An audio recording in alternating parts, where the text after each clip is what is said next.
First thing you're gonna do is you open up the dishwasher. Usually in the top, right in here, there's a couple screws that are just holding it in. Once you get them out, you should just be able to wiggle the dishwasher out. I got this dishwasher turned over on its side so you can see it better. This is gonna be your water line. It's gonna come from under the sink.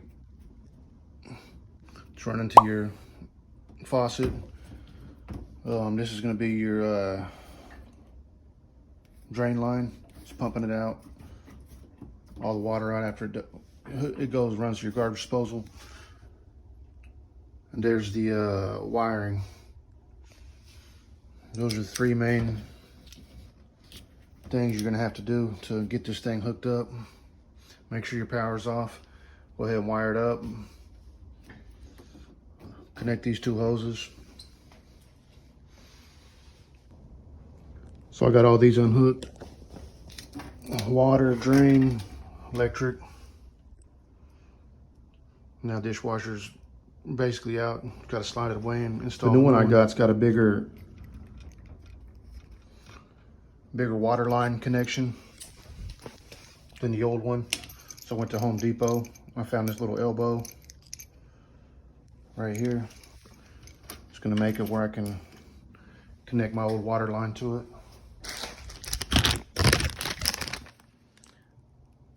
It's called a dishwasher elbow. That's it right there, if you guys need it. Once you get all those lines hooked up, hook up the drain line, water line, do my electrical. I'm just using some wire nuts, black to black, white to white, and this bare wire right there on that green screw, or just ground it somewhere. Now it should be ready to roll. Turn the water back on. Go ahead and do a leak check. Well, you still got it out, so you make sure nothing's leaking.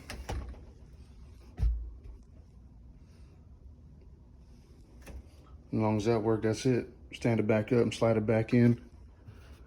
Put the two screws back in. It's ready to roll. Okay, I got it all back in there now. I did have to adjust these feet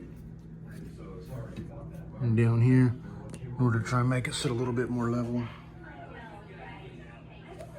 I got the power turned on.